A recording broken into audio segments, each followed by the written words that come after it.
In Matthew chapter 24, Jesus describes a coming tribulation that will come upon a specific generation. And many people wonder who that generation is. Is it our generation? Are we the last generation living in these last days that will go through a tribulation? Let's look at Matthew chapter 24 to see what the scripture actually says. So here we are in Matthew 24:34, where Jesus says, "Truly I say to you, this generation," and that's the generation in question, right, "will not pass away until all these things take place." And Jesus has described up to this point the great tribulation, signs of the coming, what is coming upon Jerusalem. And this is all in an answer to the question Peter, James, John, and Andrew bring to him. And their big question, you can read Matthew 24 for yourself to see what these things are. That's not what we're just looking at today. But they ask, when will these things be? Right after Jesus talks about how, this temple is going to be thrown down and destroyed. And they go, when? What will be the sign of your coming and of the end of the age? And if you continue reading Matthew 24, he'll give all these different things that will take place. Deception, nation rising against nation, kingdom against kingdom, right? He talks about famines. He talks about earthquakes in various places. He talks about great tribulation. He talks about a falling away and false prophets. He talks about the abomination of desolation that Daniel the prophet actually spoke of, right? He talks about here this great tribulation, and it seems to be in the lifetime of whatever generation he's talking about. In other words, if we figure out who this generation is, then we know the time frame of this great tribulation that he has in mind here. Jesus is describing and referring to a specific great tribulation, okay? And he says that these things are going to happen before a specific generation passes away, okay? All these things take place. When? Well, this generation will not pass away until all those things do take place. So we have a time marker called this generation, which will last and actually, be on the earth during all these things, right? So if we figure out who this generation is, we'll figure out the time frame of this great tribulation and all these things that end up taking place. That's very important to understand. So let's figure out who this generation is, just looking at scripture objectively. Try and take away all the biases and all the stuff you have, the assumptions and presuppositions. Objectively look at the text. Now, I already described in the last video that in Mark and Luke's account, I think it's Mark's account, we have the disciples here coming to Jesus privately, okay? Peter, James, John, and Andrew. And that's important because everything that Jesus describes, right? He says, you will hear of wars and rumors. He's not talking to general humanity here. He's talking to his four friends, his disciples. He's saying, you will hear of wars and rumors of wars. Make sure you're not alarmed, right? And then he goes on, every time he refers to you, it's not some future you. He's talking to four people in private, okay, which we have the recording of that. We have this, written for our benefit and our instruction and wisdom, right? But he says, they'll deliver you up to tribulation and put you to death. You'll be hated by all nations, right? And he talks about how, the love of many will grow cold, but he who endures to the end will be saved. In other words, everything up to verse 34, this generation won't pass away until all these things take place. All these things seem to be taking place in the lifetime of the four apostles he's talking to. So let's figure out who this generation is. If you start in Matthew's gospel and work our way to Luke's as well, because Matthew, Mark, and Luke all account for this speech Jesus gives. Okay. In Matthew chapter 11, verse 16, we see the first reference to a generation. Okay. In Matthew 11:16, this is what Jesus says. To what shall I compare this generation? From now on, I'm going to use this blue highlighter to mark out this generation. To what shall I compare this generation? Well, what generation is he talking about? Well, the one that he's just described prior. He says, all the prophets and the law prophesied until John. And if you are willing to accept it, he is Elijah who is to come. He who has ears to hear, let him hear. And then he describes this generation that he seems to be speaking to and referencing. He says, it is like children sitting in the marketplaces, calling to their playmates. We played the flute for you and you didn't dance, and we sang a dirge and you didn't mourn. What generation does he have in mind? Watch. John came, John the Baptist, prepared the way of the Lord, came neither eating or drinking, and they say, he has a demon. Who? The generation of Jesus' day, those Israelites, the Hebrews. The Son of Man came eating and drinking, and they say, look at him, a glutton and a drunkard, a friend of tax collectors and sinners, yet wisdom is justified by her deeds. Who's he talking about? Well, the generation he's describing in an analogy, which is, it's like kids call into their friends in the marketplace. He's talking about the people, the Israelites, in his lifetime, during his day, that generation. Let's go to Matthew chapter 12. Matthew chapter 12, because he says that they accused John the Baptist of A, B, and C, and they accused Jesus of A, B, and C. These are the people alive during the ministry of John the Baptist and Jesus. In Matthew chapter 12, verse 38, we have some of the scribes and Pharisees answered him, saying, Teacher, we wish to see a sign from you. But he answered them, An evil and adulterous generation seeks for a sign. Now, of course, Jesus is just making a statement about the kind of generation that seeks for a sign, which is out of unbelief and rejects all the signs that have been given prior. But he says no sign will be given to it except the sign of the prophet Jonah. So he's saying, you'll get a sign. Who will? This generation that is adulterous and evil, seeking for a sign, you'll get a sign, but it's the sign of the prophet Jonah. What is that sign? For just as Jonah was 3 days and 3 nights in the belly of the great fish, so will the Son of Man be 3 days and 3 nights in the heart of the earth. So who is going to experience the sign, the evidence of this resurrection? Well, the people in Jesus' day who will actually be alive to see that. They saw him crucified, and they'll see him resurrected. Go on. The men of Nineveh will rise up at the judgment with this generation. What generation does he have in mind? Let's keep reading. And they will condemn it. Whoa. For they, the men of Nineveh, they repented at the preaching of Jonah. And behold, something greater than Jonah is here. He's talking about himself. Jesus is saying, I'm the greater Jonah, and you're missing it. The men of Nineveh repented when Jonah came. They are going to rise up at the judgment because they had faith, and this generation does not.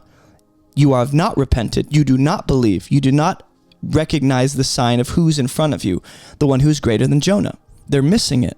He's talking about his own people, the Israelites, in his day. The queen of the south will rise up at the judgment, that being the queen of Sheba, however you just, pronounce it, who goes to see King Solomon. And he says that queen of the south will rise up at the judgment with this generation and will condemn it, just like he says the men of Nineveh will do. For she came from the ends of the earth to hear the wisdom of Solomon, and behold, something greater than Solomon is here. In other words, you guys are missing the greater Solomon. This generation will be condemned. What generation is he referring to? Well, if you parallel this passage, I'm going to tell you right now, go to Mark 8:12. And go to Luke 11:29 through 32. Both Mark and Luke account for this, and they say the same thing, okay? And I didn't give you the reference from Matthew 11:16, right? But if you go to Matthew 11:16, the passage we looked at first, where he says this generation is compared to, Luke 7:31 is the parallel account of that, okay? The next instance we have of Jesus referring to a generation is actually in Matthew 16, okay? So far, every time he references the generation, he's referring to the people of Israel alive during his day. Now, Matthew chapter 16, verse 3, it says, in the morning, he says, you guys know, right? Oh, back it up. The Pharisees and Sadducees came to test him. They asked him to show them a sign. Again, 4 chapters later. He answered them, when it's evening, you say it will be fair weather, for the sky is red. And in the morning it will be stormy today, for the sky is red and threatening. You know how to interpret the appearance of the sky, but you can't interpret the signs of the times. An evil and adulterous generation seeks for a sign. So what is he referring to? The people who are seeking for a sign, the Pharisees, the unbelieving hypocrites and religious leaders. How is he referring to them? He's calling them an evil and adulterous generation. They're seeking for a sign, but no sign will be given to it except the sign of Jonah. So he left them and departed. And the parallel passage to this is going to be Mark 8:38, where Mark accounts for the same thing. Jesus consistently, when he refers to this generation or the generation being evil and adulterous, he's talking about the people of his own nation alive in his lifetime during his ministry. If you go to Matthew chapter 17, verse 17, and I promise we're building a case here. Matthew 17:17. Jesus answered, "Oh," because we have a father who brought a son who's possessed, and this father apparently lacks faith, and he cries out, "Help my unbelief," in Luke's gospel. And the father goes, "I brought him to your disciples, Jesus, and they couldn't heal him." Jesus answered, "O faithless and twisted generation, how long am I to be with you?" So the generation Jesus is referring to being faithless and twisted, I think consistent with the other times he calls them evil and adulterous, it's the very people he's currently with who are alive during his lifetime. How long am I to bear with you? Bring him here to me. The parallel passage to this is Mark 9:19 and Luke 9:41.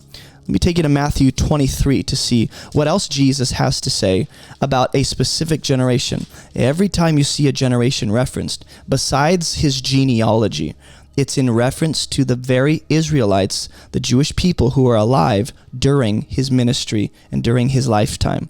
Matthew 23:29. Look at what Jesus says. "Woe to you, scribes and Pharisees, you hypocrites!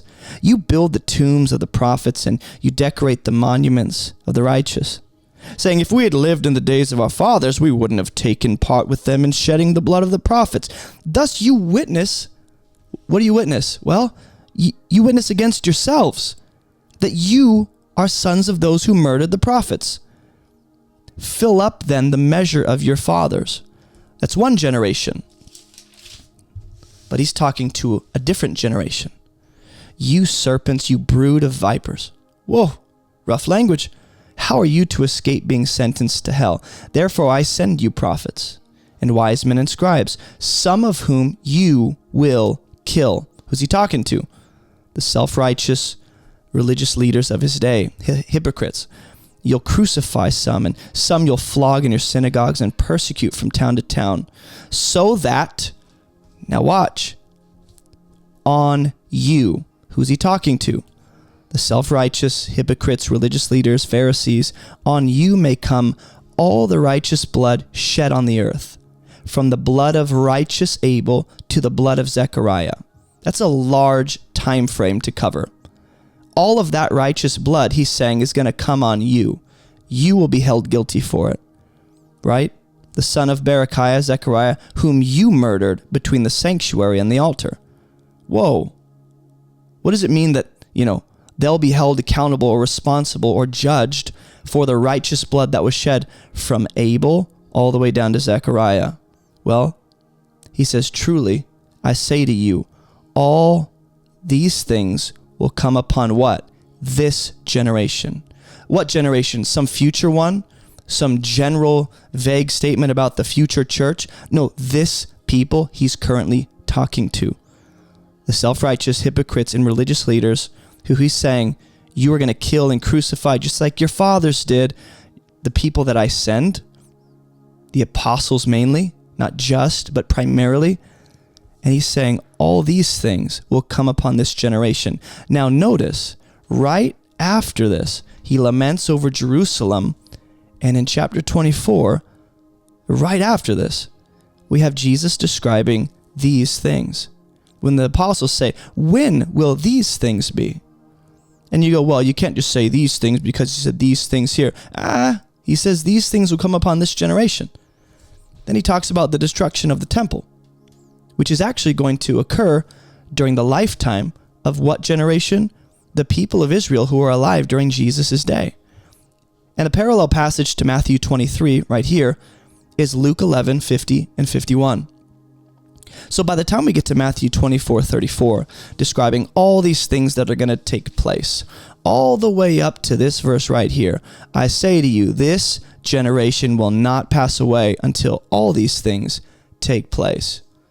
Well, if you were to look at Mark and Luke's gospel alongside Matthew's gospel, every time the generation or this generation is referred to, it's referring to the people of Israel alive during the lifetime of Jesus. Why would this be any different? There would have to be some internal evidence or some clarification from Jesus to tell us he's talking about a different generation. But if we're going to be consistent, here, right here, the parallel passage to this is Mark 13:30 and Luke 21:32. Let me take you to Luke's gospel. I want to show you something real quick. This will be more convincing. So far, my case is that all the things Jesus describes in Matthew 24, verse 1 through 34, actually took place during the generation of the people that rejected and crucified him. Now, we have in Luke 17, verse 25, Jesus says this. Here's another reference to this, or the generation. It seems to be the pinnacle. The generation of Israelites during Jesus' day represents the pinnacle of human evil and rebellion and unbelief, per the words of Jesus. And you can research that for yourself. Luke 17:25, Jesus talking about when he comes, right? But first, before that happens, he must suffer many things and be rejected by who? This generation. Being who? The people of Israel during the lifetime of Jesus. Now, if you go to Luke 21:20, we have the same account of Matthew 24, okay? Same exact speech, but from Luke's vantage point, he he clarifies a few details that Matthew intentionally left out. One of those being, well, if you read Matthew 24, the apostles, Peter, James, John, and Andrew, they come to Jesus and they go, what will be the sign of your coming? Okay, and people assume that refers to a second coming, but it's reading a lot into the text. Verse 20 of chapter 21 in Luke 21:20. This is what Jesus says. When you see Jerusalem surrounded by armies, then know its desolation has come near. Jerusalem is going to be surrounded by the Roman armies leading up to AD 70, but mainly in AD 70 when the temple's destroyed and they come in, they're surrounded by the Roman armies, okay? And its desolation, that's proof that it's come near. And he warns them what they actually take refuge, run away, okay? So in Luke's gospel, when they ask here, the apostles, Peter, James, John, and Andrew, in private, by the way, when they say, hey, these things, that you've talked about, teacher, when will these things be? What will be the sign when these things are about to take place? Jesus directly answers that in verse 20. It's the desolation of Jerusalem has come near, or is about to take place, when you see what sign? The sign that he's giving them, not the sign of Jonah, but for his four apostles, he says, when you see Jerusalem surrounded by armies, that is the sign that its desolation has come near. That is the sign they're asking about when they say, when are these things about to take place? And you might think that's a stretch, but let me take you to Matthew 16. I know we're jumping all around. This is the last reference that I really want you to see. Matthew chapter 16. And you can read the Gospels to get this consistent picture, okay? Matthew 16:28. And this is what confuses scholars and theologians. Jesus says, after saying the Son of Man is going to come with his angels in the glory of his Father, then he'll repay each person according to what he has done. People assume, and I don't know if this is an assumption we should make, people assume that is referring to the second coming, the actual judgment upon the earth, where everyone will give account of their lives and every human being will stand at the judgment seat. I don't think we can assume that. Verse 28 says, truly I say to you, there are some standing here who will not taste death until they see the Son of Man coming in his kingdom. And after this is the Mount of Transfiguration. So scholars and theologians speculate, is he talking about that? He comes in his glory, the apostles see that on the Mount. Is he talking about his resurrection? What's he talking about? Well, my inclination is this actually relates to Matthew 24. This is what I'm inclined to think. Because, he says some here. Well, who's here? Well, if you read the context, we have Jesus talking to his what? Talking to his disciples. And what does he tell them? He tells them all this stuff, and then he ends by saying, there are some standing here, some of his own disciples, who won't taste death, meaning they won't literally, physically die. Okay? We don't have to metaphoricalize this and make it an analogy. He's literally talking about, you won't die, some of you, until you see the Son of Man coming in his kingdom. Meaning, this coming in his kingdom is going to happen in the lifetime of some who are standing there listening. Okay? I don't know if there's any other way around that. This is why in Luke 21:20, when he says, this is the sign, right? You'll see Jerusalem surrounded by armies. Seems to have been fulfilled. There's one more passage, and it's in Matthew 24:33. I forgot I have one more, so I apologize. And it's this. It's actually a part of the account where Jesus talks about the future. He says, referring to the fig tree, he says, so also, when you see these things, you know that he is near at the very gates. Who is near? Well, they asked, what will be the sign of your coming? What will be the sign of you coming in judgment? And he says, well, he, being himself, at the very gates, the sign of that about to happen is when they see all these things which Luke 21:20 tells us. They'll see Jerusalem surrounded by the armies. That's the specific sign he gives them. And at the very gates is a particular phrase to use. So this is why Matthew 24:33 says this, okay? This is speaking to Jesus coming in judgment and wrath against Jerusalem and this wicked generation he's talked about. And primarily it's through the Roman army that he brings desolation upon the wicked people of Israel who've rejected and crucified him, okay? This is actually consistent with what we see in the Old Testament. When God says he's coming in judgment, he's near at the very gates of Jerusalem or Egypt or Edom or Babylon or, Israel. It's often in the Old Testament apocalyptic prophetic language that's used. God comes through an enemy army to bring judgment upon the people, whether it's Egypt, Israel, Edom, Babylon. Go read the Old Testament and find out.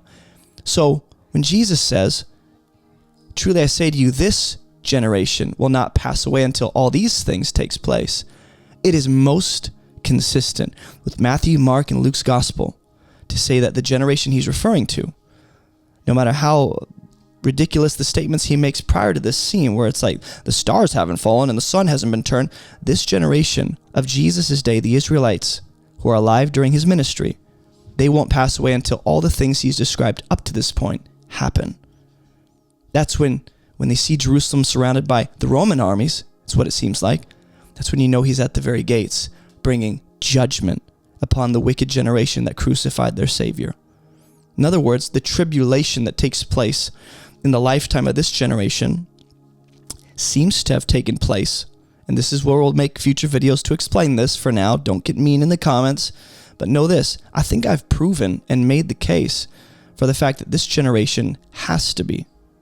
There's no way to theologically do gymnastics around this. You'd have to jump through a lot of hoops. This generation refers to the people of Israel alive during the lifetime of Jesus, which means the implications on the Great Tribulation that he refers to prior to this, these things taking place, actually takes place in the lifetime of that generation. Listen, if you want to learn how to read and study the Bible, maybe you're bored, frustrated, overwhelmed, I encourage you to click the link in the YouTube description below and check out our free 40-day Bible study program. It's online, it's self-paced, again, it's free, and it will really help you take your Bible study to a new level. Go check that out and visit abovereproachministry.com. Hey, thanks for watching this video. If you haven't already subscribed, go ahead and do that and hit the bell so you can be notified of any future videos that come out. And check out abovereproachministry.com. We have completely free Bible study courses, a 40-day program, a 27-day, and 11-day program, all kinds of free resources. You can get a copy of my book. You can join our online church. You can get some merch. We have a bunch of stuff at abovereproachministry.com. And it's also linked in the description below. Go check that out. And thanks for watching.